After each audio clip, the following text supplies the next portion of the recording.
Good morning. Thank you for taking some time to join us again for our second of the two ROA sessions. This one is specific to the data collection area. As everyone on this call knows, data integrity for ROA is just vitally important, and the information out is only as good as the information in. And if you look closely or listen closely at some of the strategic plan information that'll get presented later today, governance and the formal process to ensure that the ROA data we're collecting and also visualizing is valid is extremely important to us. So what I will walk through today is a couple different things. We'll introduce what's new in data collection. Full disclosure, it's minimal. So a lot of it will look like what it did last year.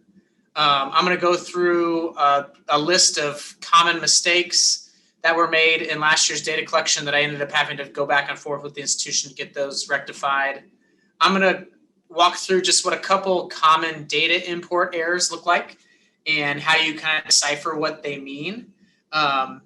And then obviously we'll have time for some Q&A at the end. So like we did on Tuesday and like we've done for a lot of different sessions, as I go through this, Lynn will be tracking on questions that are coming in through the chat, and we'll do our best to address all of those before we let everybody go. But so anyway, that's what we'll be covering today, and let's go ahead and just dive into it. So what's new in the data collection space this go around?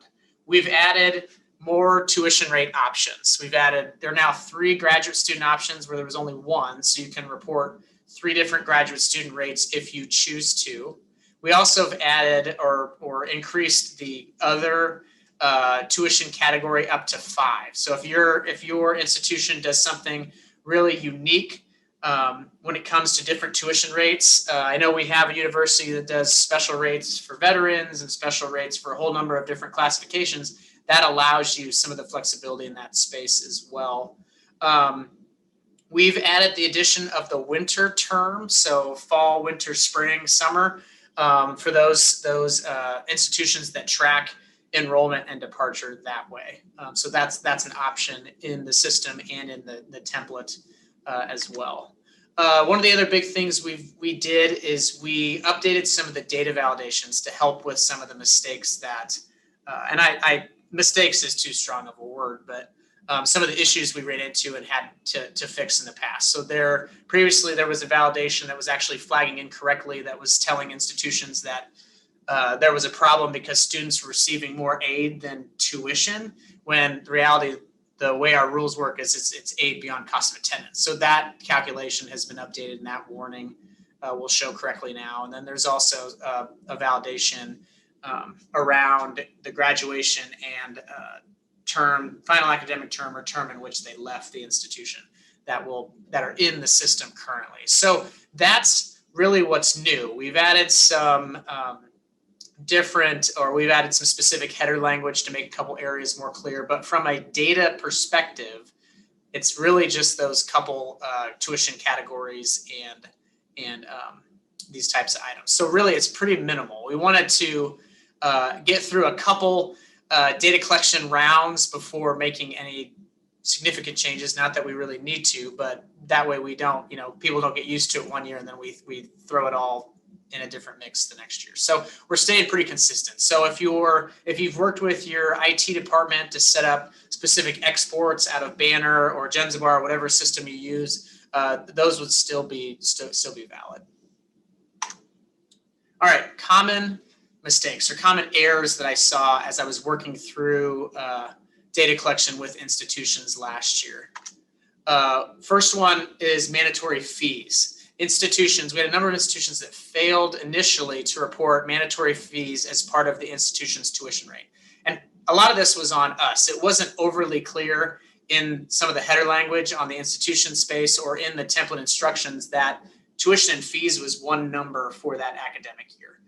We've cleaned that up. We've made it a little more clear in some of the header space. But what that did, or where we saw that have the most impact, is when it came to equivalencies for year-end reporting purposes. Is that it's amazing how that $100,000 of fees can have an impact on cost of attendance being calculated incorrectly and showing too low for an institution, especially in some of those high volume roster sports that have lower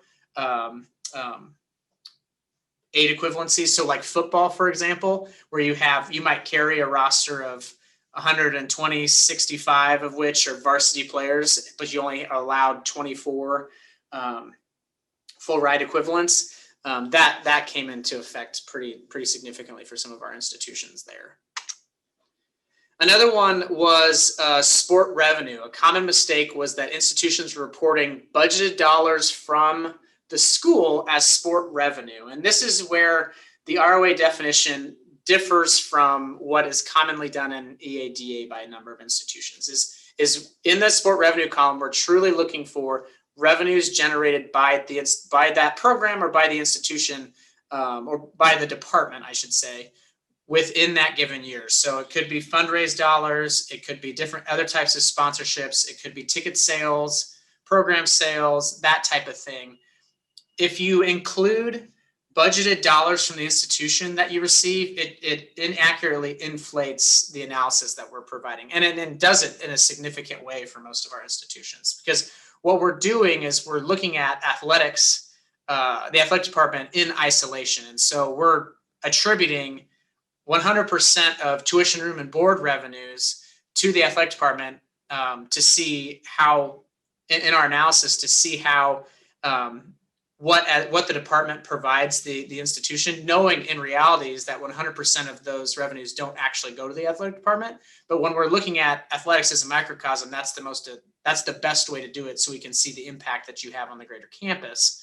But again, if you include those outside budget dollars from the institution, that artificially inflates your net return in some other areas. So that was one that I had to work with a few institutions to get that cleaned up. And that's a big difference from what is reported in some other areas. Deleting template columns, and this is specifically in the student section of the template. So the way the upload process works in our system currently is it knows that column A is student ID, column B is I believe race and ethnicity, blah, blah, blah, blah. So it needs to, column Z, that might be men's bowling, even though you don't have men's bowling, for it to understand where everything else stacks up, column Z has to remain in the template under the current structure of how we're importing data for ROA purposes. And so what it does is it then flags an error and it causes some confusion. You can hide those columns. That's what I recommend doing right now. Part of our product roadmap, as we look to the future and we look towards ways to make data collection more efficient, we're going to try to evaluate how we make the system a little bit smarter from that perspective. But under the way it currently functions, you cannot delete columns out of the template. You have to hide them or just make them extremely small so they don't bother you. But that was one that was common, and it commonly confused people as to why their template wouldn't upload. The next one is need-based aid. This caused confusion between IR groups and athletic departments. You all know this, that we're truly collecting institutional aid for ROA purposes. So reporting Pell Grants and other government grants as need-based aid, you shouldn't be doing that.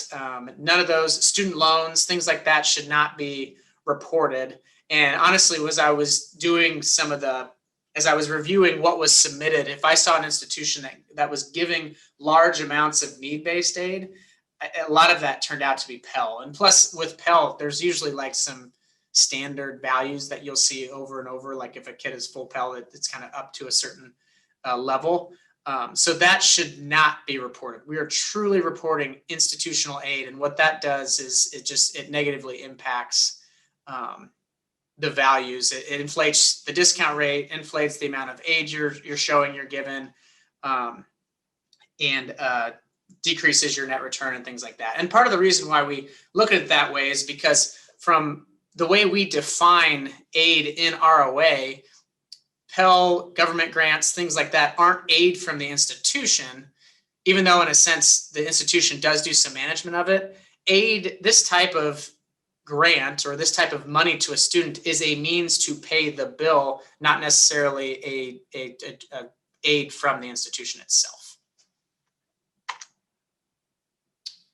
No graduating students. I saw this occasionally, that a school just bypassed reporting that they had any graduate students or any graduating students in that academic year. And there's no way that could be right. I would assume that would be a problem. And what this does is, if you don't report any graduating students, one, it'll negatively impact your institution's calculated retention rate, because we don't, a graduated student, we pull out of our retention calculations because they don't necessarily impact it positively or negatively. They've completed their degree.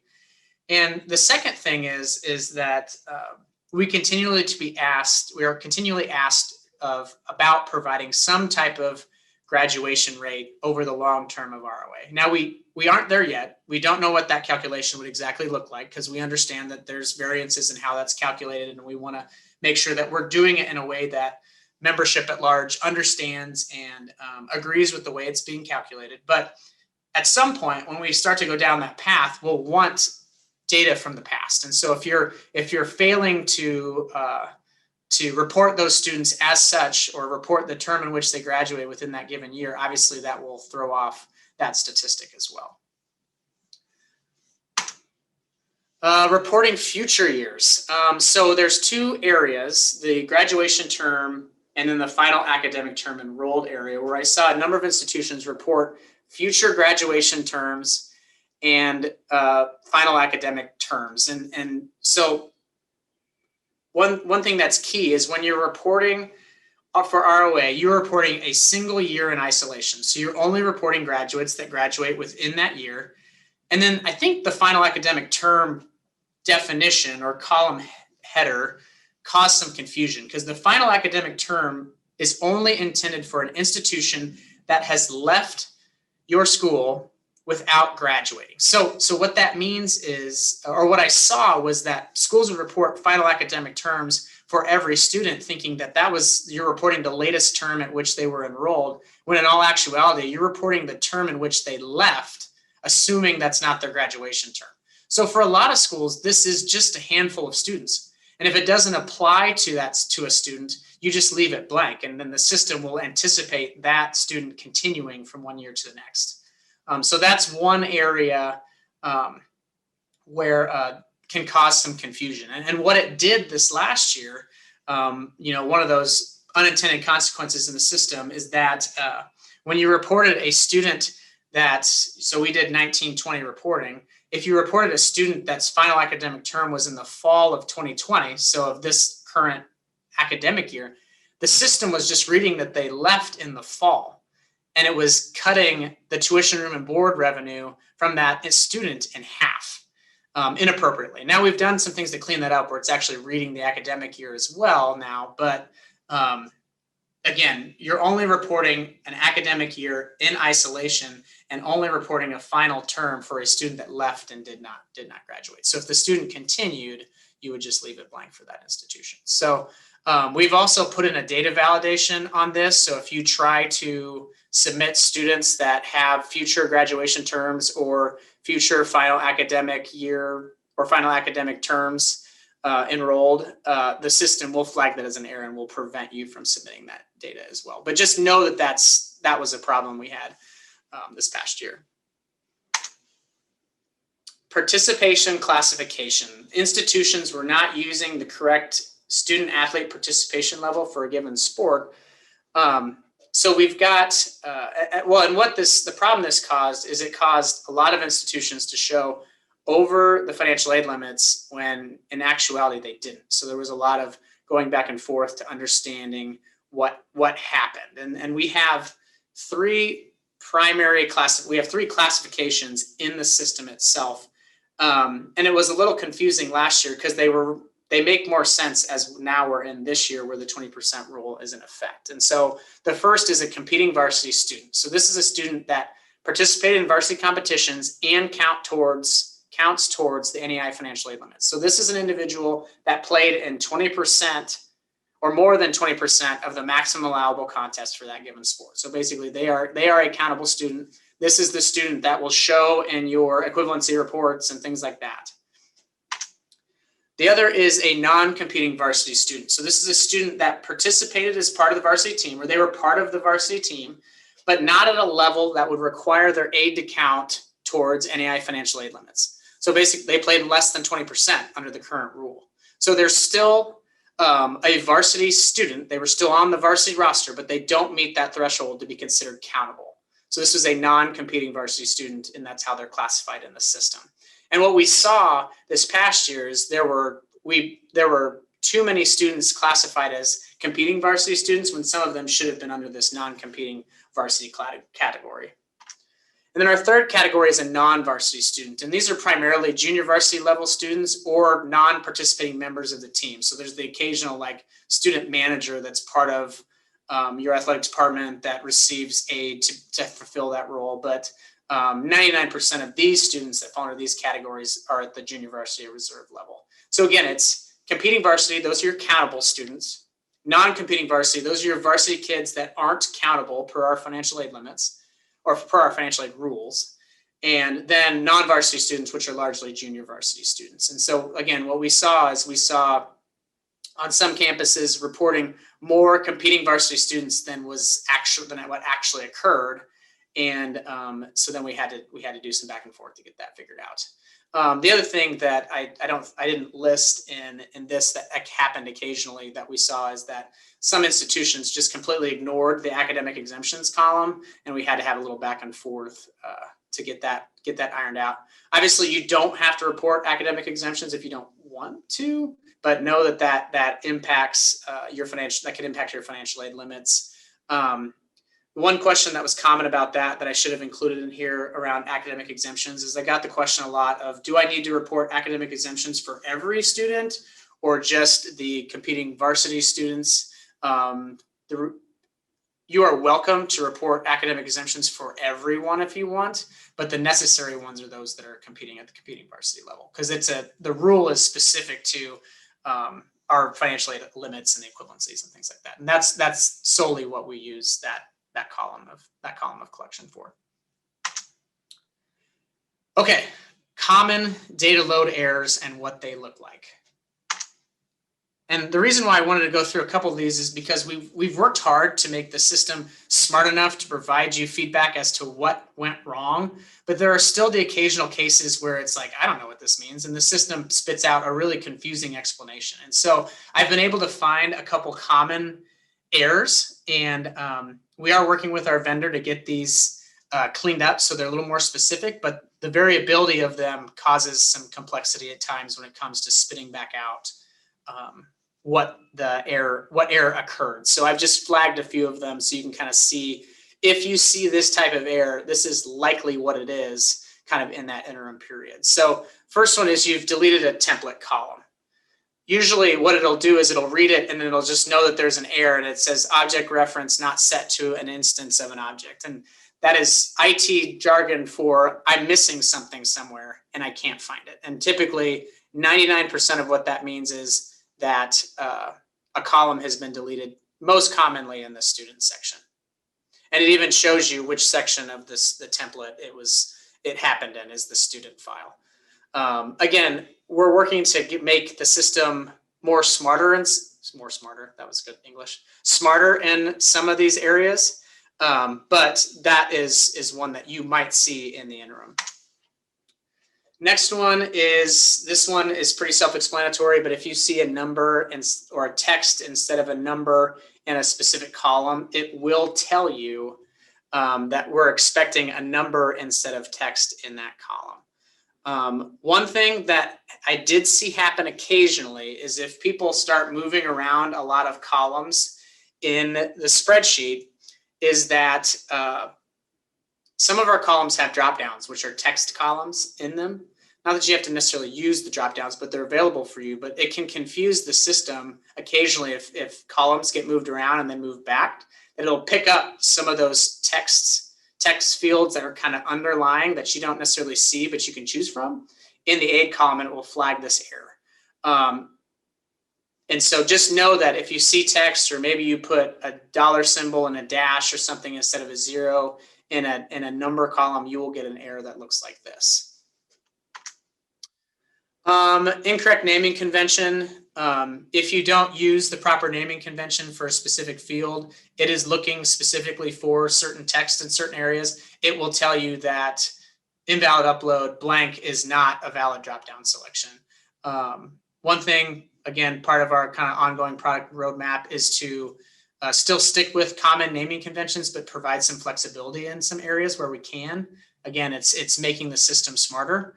But currently, again, those naming conventions are extremely important when it comes to making sure that the system is accepting what you're submitting. So those are the 3 common naming convention, or not naming convention, data upload errors that you might see for those that work within the template itself. A couple other items that I don't have exact visibility on today that you might run into is we've got 2 functions within the system that are errors and that are warnings. So when you upload something, an error shows in red that, okay, this must be fixed before you move on. A warning is shown in yellow, and the intention of a warning is not necessarily that you've done something wrong, but it's the system telling you that, hey, this looks kind of weird. Are you sure this is right? And you have the opportunity to dismiss warnings, errors you have to completely fix before you can kind of move on to the next step. One other thing before I dive into questions that I wanted to show, oops, wrong web browser, is that we have in the Help Center area that we talked just briefly about yesterday, we do have a link to training materials and a link to contact support that contacts me at this point. We also have our definitions and our FAQs, and there are links out to much larger lists of FAQs. We're kind of pulling the high level ones into the tool under the current setup, but we will continue to add information to these. And let me see, I might be able to flag a warning just so you can see it as it loads. I think I've got a test file on the desktop that I can use. Let's try this one. This may or may not work. Okay, so this one shows that there's an invalid drop-down selection being used. So I have to upload the spreadsheet and please reload. And you can see even from the time that I took some of the screenshots, the text that it's giving you back as of what went wrong is even more specific than it was previously. Okay, so I wanted to leave ample time for questions, but I did want to cover those few items. I've seen a lot of stuff come through in the chat. Some questions we might have might be very institution specific, and I will do my best to answer those online here today, but I'm also happy to follow up and have more conversations. I've done a number of tutorials with different institutions as it comes to the specifics of their school, and I'm happy to do some of that follow-up as well. So Lynn, can you help me with questions? You have a lot of questions, Alan. This Awesome. is almost, what is this, the fire round? Or I don't know what you call that in a game show, but you've got a lot. Rapid fire, yes. Rapid fire. Okay, so first question from Jeff Dittman. Would an endowment gift to a specific sport need to be reported as fundraised dollars? Yeah, I would include that endowment for that given year as sport revenue. Okay. All right. Question from Chris Swager. Do total expenses per student and per sport include postseason expenses? So conference and national. And if so, could we have a separate reporting line for postseason expenses so we are comparing sports equally, since postseason travel can dramatically change the overall numbers? Yeah, good question. So currently what we collect in ROA Insights for each individual sport is 5 categories.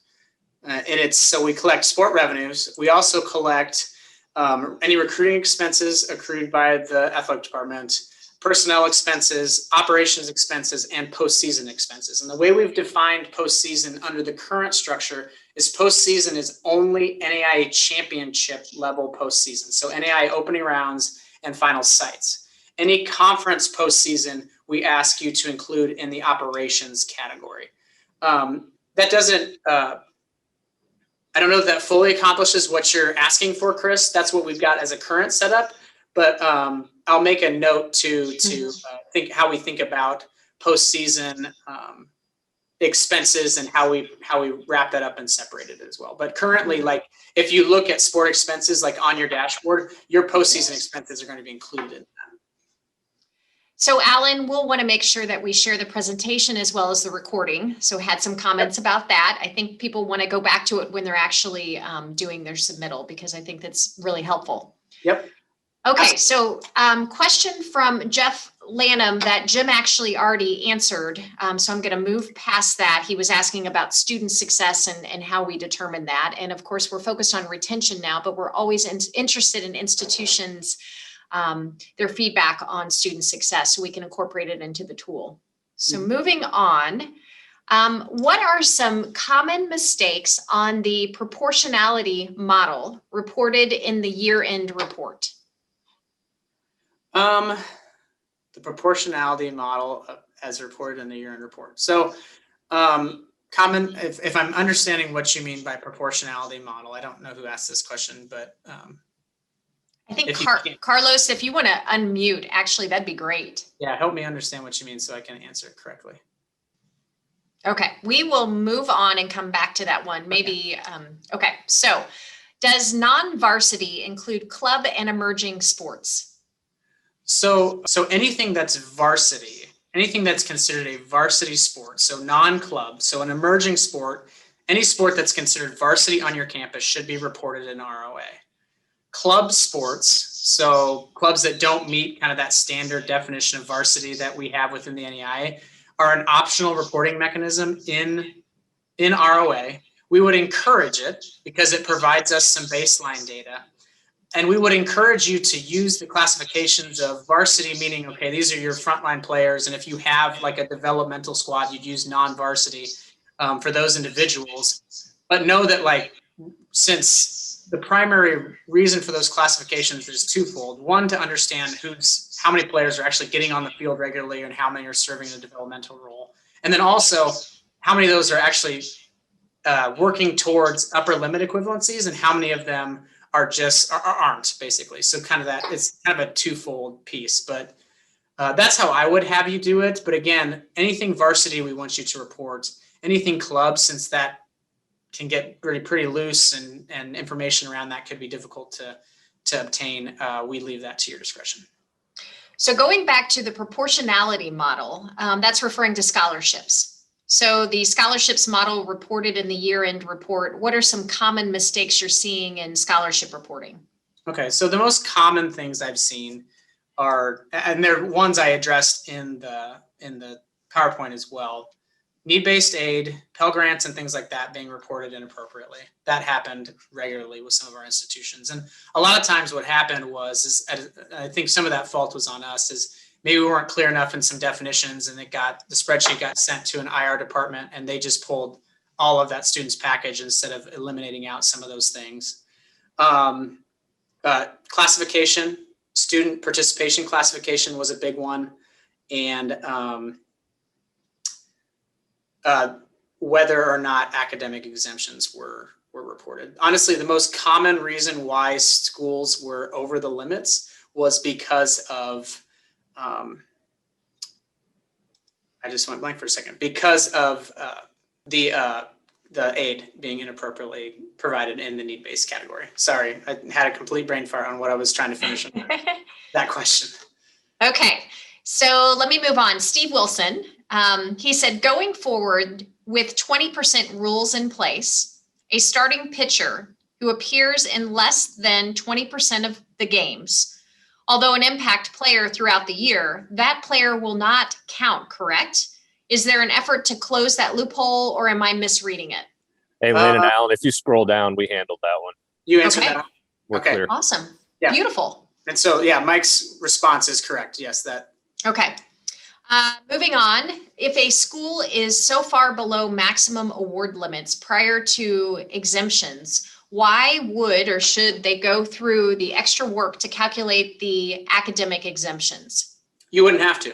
I mean, academic exemptions just provides you a level of grace when it comes to the upper limits if you choose to do it.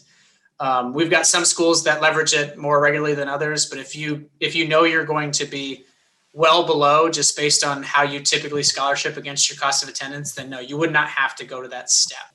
One thing too, just so people understand, like when you submit your data, we go through an evaluative process specifically with like equivalencies and upper limits and stuff like that. And if we see, and some of many of you I probably reached out to at some point, if we see that like, hey, Mike, why is your baseball team's like 15 over the limit, something can't be right here or whatever, we reach out to you proactively. You're not immediately in trouble based on your submission. We provide you the opportunity to work with us to understand what went wrong.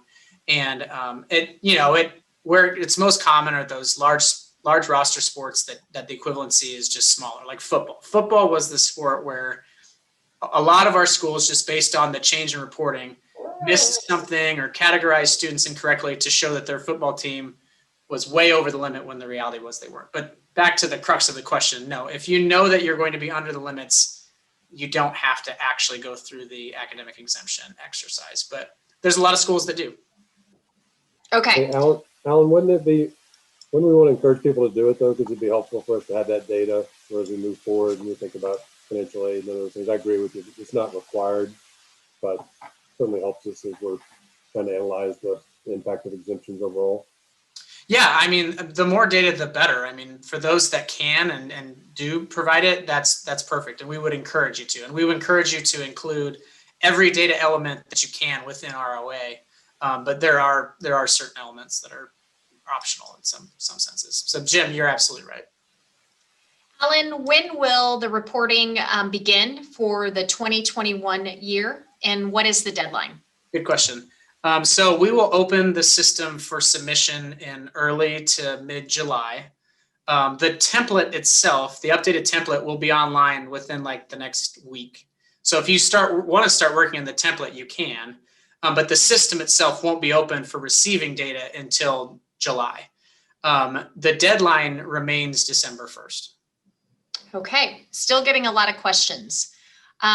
This one is from Pete, your buddy. When we do athletic rosters, we don't separate rosters by varsity or JV, but there are some students who primarily play JV, except they may play one game on varsity. Should these students be categorized as non-competing varsity or non-varsity? In that specific example, I would call that kid junior varsity, in my opinion. We leave that up to the discretion of the institution because what happens, especially with junior varsity kids and the varsity system, can be quite confusing at times. And so I leave that up to your discretion, Pete, and how you handle it on your campus. But my rule of thumb is, what is the situation that, assuming they're not countable, what is the situation that they primarily participate in, and use that as your classification. But again, if they meet the countable threshold, they have to be considered competing varsity. A good question. Okay. Do you report multi-sport athletes separate for cross-country, indoor, and outdoor track, since most are the same athletes? So the way you report multi-sport athletes in the spreadsheet and in the system is you tag that individual person to multiple sports and you give us the total aid for that individual. So what the system then does is it sees that, okay, this one is a countable participant in track and cross country, and it divides their aid evenly between those two sports. Indoor and outdoor track aren't separate sports from an aid equivalency perspective. In the NAIA, it's just track and cross country, but you do report both participation level and the system kind of does the rest. One thing that is different, or that is different with ROA, is in the past, we allowed you to lump cross country and track equivalency together. So you basically kind of had 17 for those two sports. That doesn't happen anymore. They are truly looked at as two separate sports. We provided some grace this year. Majority of our schools, it wasn't an issue, but just know that it does work that way now. That's not actually a rule that allowed for that within the handbook. It was just some grace we provided within NAIA help to make it a little bit simpler. But we do, since we're analyzing them as separate sports, we do look at them that way too from an equivalency standpoint. Okay, another question. Varsity non-NAIA sports, can I report them to be part of this report or only NAIA sports? We want to report everything you've got if you can. So if you've got sports that aren't NAIA sports or they're in the emerging classification, like, for example, women's flag, that is an emerging NAIA sport and we hosted events, so maybe that's a bad example, but archery is an example. You can submit data on men's and women's archery, and if it's considered a varsity sport, we want you to do that. And so that we start to build a database of information around sports that can become emerging sports. So we have a long list of sports that aren't currently NAIA sports that you can, and we want you to report on if they're considered varsity for your campus. So things like weightlifting, archery, cycling, those kind of things. I can't say that it's a fully exhaustive list. So if you've got something that we don't currently have, like we don't currently have crew on the list, and I know Oklahoma City has a crew team, so we're working to getting some of those sports added. So if there's something not there, let me know, and we'll do our best to get it included. Okay, so for a time check, we're at 10:37, so we definitely have time for some more questions. This one is from Rob Cashel. He says, back to the baseball question, but for all sports. So regardless of if below 20% threshold, if a student athlete participates in postseason, so conference or NAIA, are they charged a season and counts against aid limits? Okay, so this is one, I'll say loophole, that's not the right term, but so with the 20% rule, if they participate in postseason, they are charged a season of competition. The way the current financial aid rules are written is that does not actually make them countable immediately. It is truly 20%. So you can have a player under the current rules that that played in less than 20% and participated in postseason that is not countable. I think that's an unintended loophole, that it's the way it's written in the current handbook, but that is the current handbook. My opinion is that will be updated at some point soon, but under the current rules, that is the way it is written. So if they play in postseason, they are charged and are under 20%, they are charged a season of competition, but currently they are not countable. Okay, so another request for this recording, because they want to show it to various groups this summer. Yep. Some are very happy with the December 1st deadline. and that intention was because, this is a larger data ask than the past, and some of that data is in relation to some of the other government reporting that your campus does. Is we intentionally picked December 1st because the hope is that a lot of those government reports in a normal year are due in October. We'll put ourselves after, and then people aren't duplicating work as much, is the hope, at least. And plus, with the way summer terms end and the inclusion of that information for September 1st could pose some serious challenges for some campuses. So December 1st is intended to be the deadline moving forward. That wasn't just a COVID exception for this past year. Where would we find the new template? Okay, I'm going to do a quick screen share. So there's a couple places where you can find it. Is one, once we open the data collection window for the current year. So this won't be ready until July. You can actually download the template out of the online forms themselves. There's a section here to download the template. Where you'll be able to find it, the updated template within the next week is actually on our website. I'll navigate you there fully. So let me get this loaded up. So maximize your ROA or inform members. So maximize your ROA will take you directly there. And we've got a member resources area here in the blue navigation box. And here we'll have the updated template, the updated instructions and submission guide, and some of those things. We also have data collection demos at the bottom that then walk you through some of the basic steps when it comes to each submission. Now, if there's intricate questions, they aren't covered. These are more general. They aren't covered in that area yet.